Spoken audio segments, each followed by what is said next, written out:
We begin tonight with a battle fought in shadows. It is a conflict waged not on foreign soil but in our homes, through our screens and over our phone lines. The enemy is fraud, insidious and ever-evolving. This unseen adversary preys on trust, exploits vulnerability, and leaves a trail of financial ruin and shattered confidence in its wake. Millions of Americans are targeted each year. Many fall victim, often through no fault of their own, lured by sophisticated schemes designed by criminals who operate with alarming impunity from across the globe or even next door. The fight against this pervasive threat is relentless, a constant game of cat and mouse. The numbers are staggering, a stark testament to the scale of this crisis. In 2024 alone, consumers reported losing a breathtaking $12.5 billion to fraudsters. This represents a shocking 25% increase from the already high losses recorded in 2023. Consider that figure for a moment, $12.5 billion. That is money stolen from hardworking individuals, from families saving for a child's education, from seniors relying on their pensions. Each dollar represents a story of deception, a moment of betrayal, and a difficult path to recovery. The sheer volume of these losses underscores the urgent need for robust consumer protection. This is not a victimless crime. Behind every statistic, there are real people whose lives have been profoundly impacted. Imagine the college student, full of hope, who invests their savings into a promised opportunity, only to find it was all a lie. Think of the elderly couple who, trusting a friendly voice on the phone, hand over their life savings. The emotional toll can be as devastating as the financial one. Victims often report feelings of shame, anger, and isolation. The sense of security is eroded, replaced by a lingering fear and distrust that can take years to overcome, if ever. The Federal Trade Commission, or FTC, stands as a primary line of defense in this ongoing war. It is the nation's consumer protection agency, tasked with a broad mission to prevent fraudulent, deceptive, and unfair business practices in the marketplace.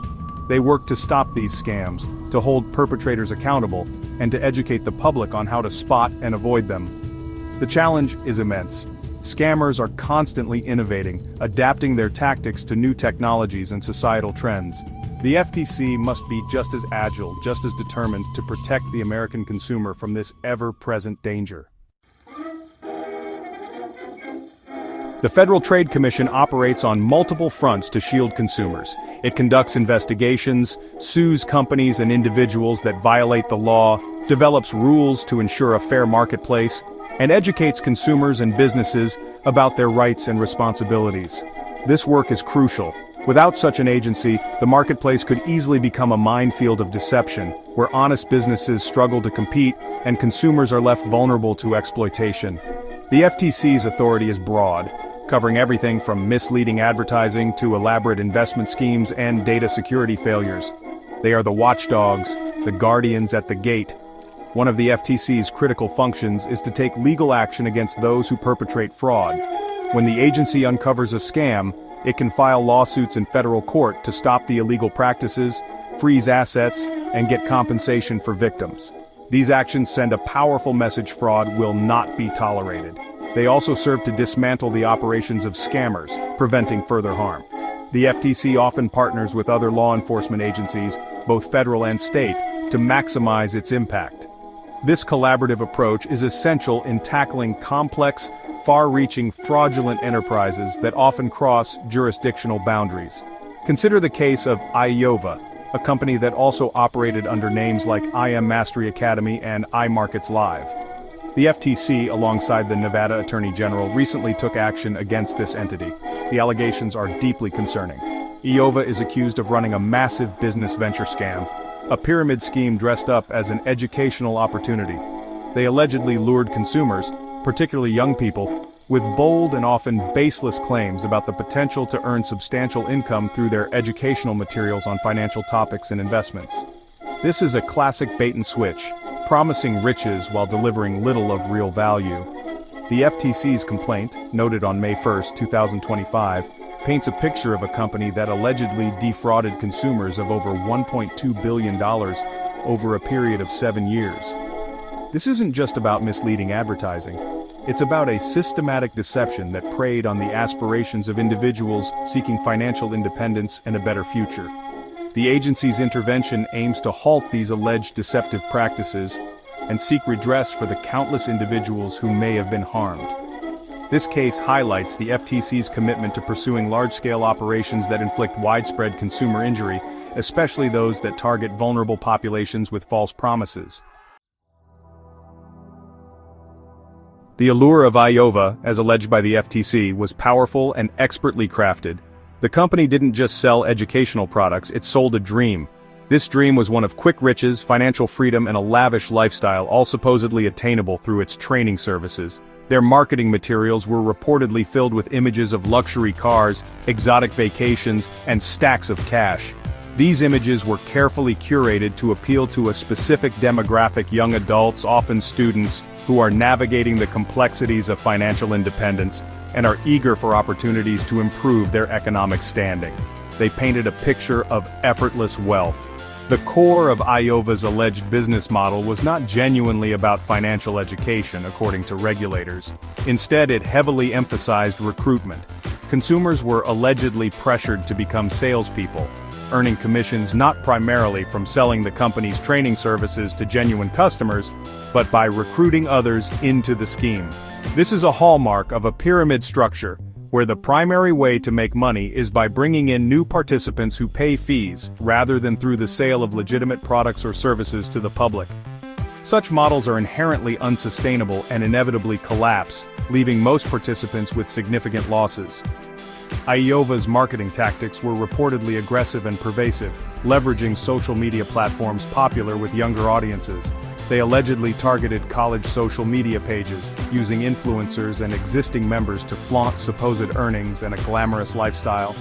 Testimonials, often from individuals who were themselves heavily invested in recruiting others, would speak of life-changing income. This created an environment of social pressure and fear of missing out, or FOMO, making it difficult for young people to critically assess the legitimacy of the claims being made. The promise of quick money, especially when amplified by peers, can be incredibly seductive. The impact of such a scheme, if the allegations are proven true, is devastating. Young individuals, perhaps taking out loans or using their limited savings, invest in these educational packages and the dream they represent. They spend countless hours trying to recruit others, often alienating friends and family in the process. When the promised riches fail to materialize, and they realize the true nature of the operation, they are left not only poorer financially, but also emotionally scarred. Their trust is broken, and their hopes are dashed. The FTC's action aims to address this widespread harm. The individuals drawn into schemes like Iova are often not naive or greedy, but rather hopeful and ambitious. They are seeking legitimate ways to improve their financial situations, perhaps to pay for education, support their families, or achieve a degree of security. Iova, according to the FTC, specifically tailored its messaging to resonate with these aspirations, particularly among young adults. They exploited the desire for financial literacy and independence, cloaking a recruitment-focused business model in the guise of an educational platform. This deceptive packaging made it harder for potential victims to recognize the red flags waving furiously. The recruitment pressure within Iova was allegedly immense. Members were reportedly encouraged to relentlessly pursue new sign-ups from their social circles, including friends, family, and classmates.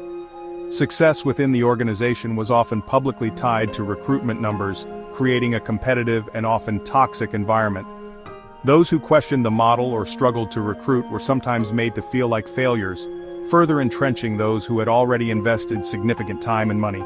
This internal culture is a common feature of pyramid schemes, designed to keep participants engaged and prevent them from realizing they are being exploited until it's too late.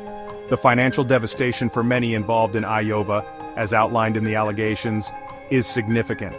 The FTC's complaint mentions a staggering $1.2 billion that flowed through the company over 7 years. While a few at the very top of such structures may profit, the vast majority of participants in a pyramid scheme inevitably lose their money. They pay for expensive starter kits, ongoing membership fees, and costly training materials that often fail to deliver any real-world value commensurate with their price. These losses can derail educational plans, lead to debt, and create immense stress for young people just starting their adult lives.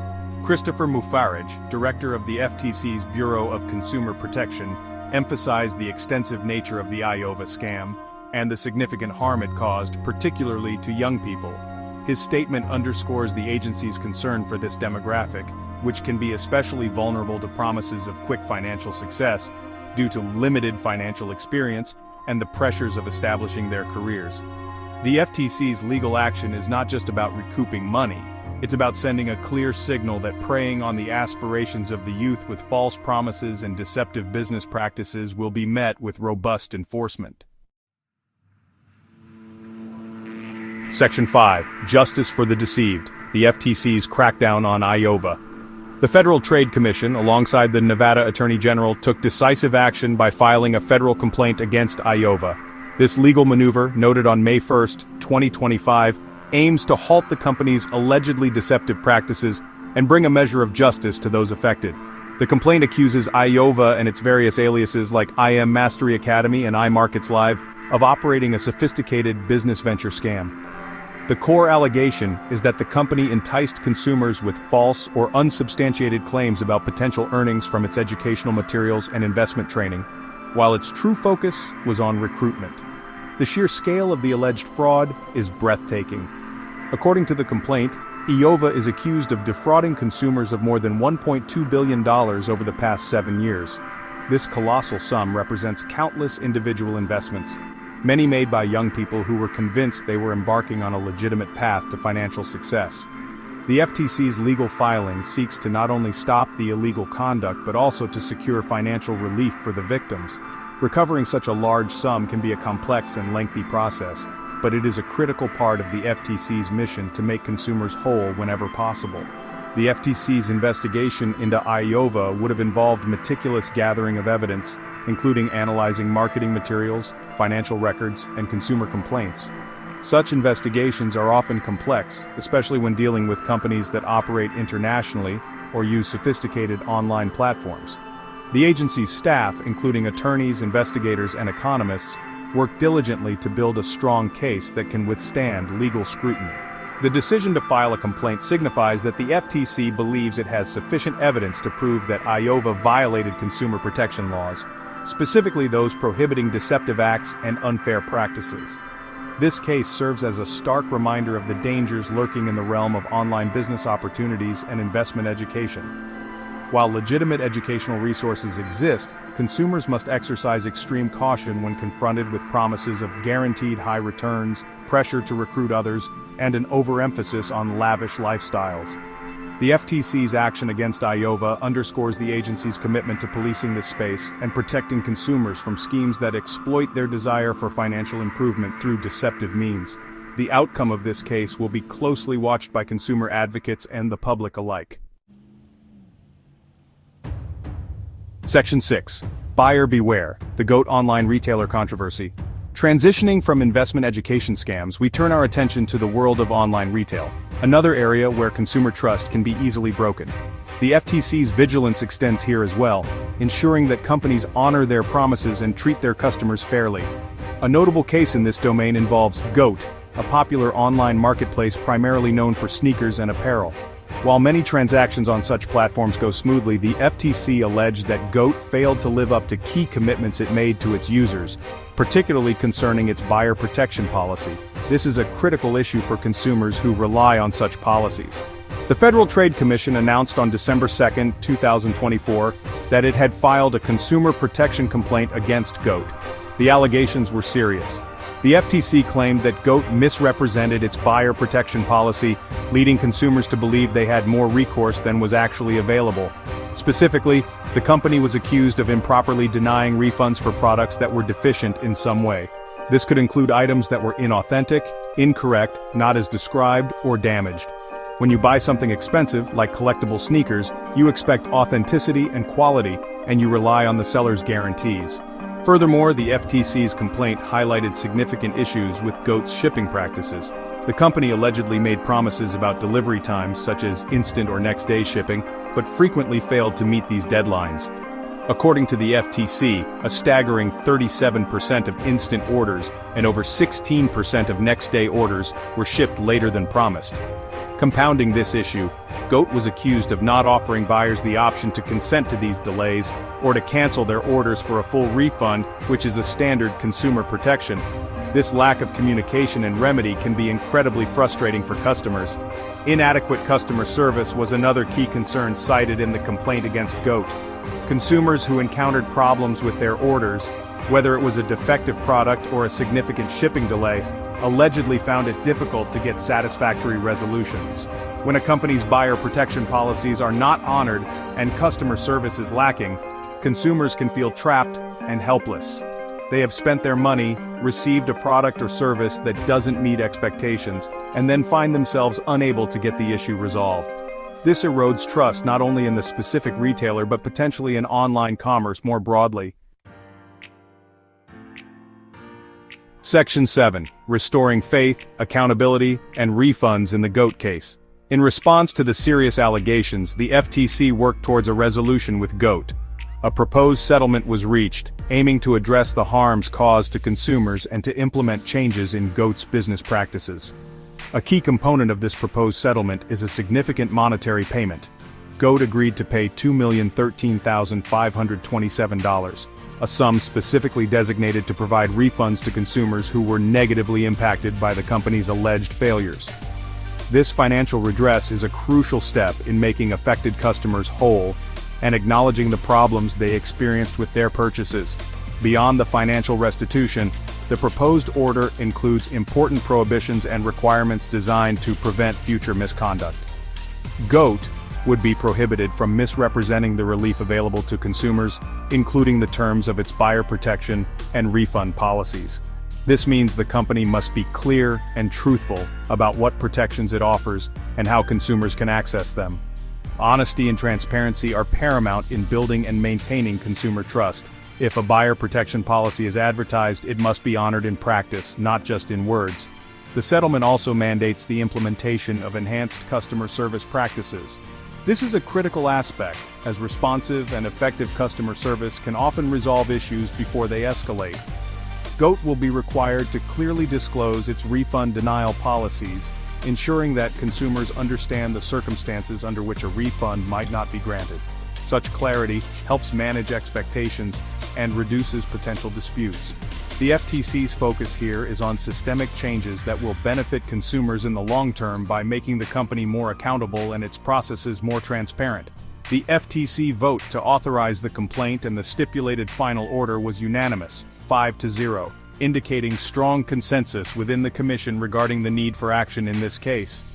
Interestingly, in a separate statement related to the GOAT case, FTC Commissioner Andrew Ferguson expressed his support for reviving President Trump's Executive Order 13,925, which aimed at preventing online censorship and protecting free speech. He urged the FTC to use its authority to investigate anti-competitive practices that may suppress competition and free speech online, though this point is broader than the direct consumer harm issues in the GOAT complaint itself. Section 8. The alarming surge frauds escalating impact in 2024. The cases against Iova and GOAT, while significant, represent just a fraction of the fraudulent activity plaguing consumers. New data released by the FTC on March 10, 2025, painted a sobering picture of the overall fraud landscape in 2024. As mentioned earlier, reported consumer losses to fraud skyrocketed to $12.5 billion, a dramatic 25% increase from 2023. While the total number of fraud reports received by the FTC, at 2.6 million, remained nearly the same as the previous year, a concerning trend emerged. The percentage of reporters indicating a monetary loss rose significantly, from 27% in 2023 to 38% in 2024. More people reporting fraud are losing money. Investment scams, like the alleged scheme run by Iova, topped the list for the highest reported losses in 2024. Consumers reported a staggering $5.7 billion lost to these scams, marking a 24% increase from 2023. These scams often promise high, guaranteed returns with little or no risk, preying on individuals' desires to grow their wealth. Imposter scams were the second highest category in terms of losses, with consumers losing $2.95 billion. These involve fraudsters posing as legitimate businesses, government agencies, or even friends and family members to trick victims into sending money or divulging personal information. The methods scammers use to extract money are also evolving. In 2024, bank transfers and cryptocurrency payments were the most frequently reported payment methods used in scams. Cryptocurrency, in particular, presents challenges for recovery due to its pseudonymous nature and the ease with which funds can be moved across borders. While imposter scams resulted in the second highest dollar losses, they were the most commonly reported type of fraud to the FTC overall. Online shopping issues, similar to those alleged in the GOAT case, were the second most commonly reported problem, highlighting ongoing vulnerabilities in e-commerce. The data also revealed significant increases in losses from other specific scam types. Reported losses from business and job opportunity scams, which often target individuals seeking employment or entrepreneurial ventures, reached $750.6 million in 2024, an increase of nearly $250 million from the previous year. Losses from government imposter scams also rose sharply, by $171 million to reach $789 million in 2024. Scammers most commonly initiated contact with their victims via email, followed by phone calls and text messages, demonstrating the multi-channel approach these criminals employ to reach potential targets. Section 9. Beyond the billions, the human toll and the path forward. The statistics are indeed alarming: $12.5 billion lost, millions of reports filed. But behind these cold numbers are real people, their lives disrupted, their trust violated, their savings depleted. Consider Sarah, a recent college graduate who poured $5,000, her entire savings, into an investment opportunity promising quick returns, one that mirrored the tactics alleged against Iowa. The money vanished, and with it, her dreams of a down payment on a car to get to her new job. She spoke of feeling foolish, embarrassed, and deeply angry, not just at the scammers, but at herself for believing their lies. Then there is Mark, a retiree who was conned out of $15,000 by someone impersonating a government official, a common imposter scam. He was told his social security number was compromised, and he needed to transfer funds to a secure account. The fear and urgency conveyed by the scammer overrode his usual caution. The financial loss was a blow, but the loss of his sense of security was even more profound. He now questions every unfamiliar email, every unexpected phone call. These stories, and countless others like them, illustrate the deep emotional and psychological scars that fraud inflicts, far beyond the monetary value stolen. The Federal Trade Commission's Consumer Sentinel Network is a vital tool in this fight. In 2024, it received a total of 6.5 million reports, encompassing not only fraud but also identity theft, over 1.1 million reports through identitytheft.gov, and other consumer issues. This data is not just collected, it is actively used. The FTC leverages these reports to spot trends, identify emerging scams, conduct investigations, and build cases against perpetrators. Furthermore, this information is shared with thousands of law enforcement agencies across the country, enabling a coordinated response to these pervasive threats. The battle against fraud is ongoing, and requires constant vigilance from both the FTC and consumers themselves. It is crucial for individuals to stay informed about common scam tactics, to be skeptical of unsolicited offers that seem too good to be true, and to report suspicious activity immediately. The FTC provides a wealth of resources to help consumers protect themselves, while the agency works tirelessly to hold fraudsters accountable and recover ill-gotten gains. Consumer education and awareness remain powerful defenses. By working together, we can make it harder for these criminals to succeed and help protect our communities from the devastating impact of fraud.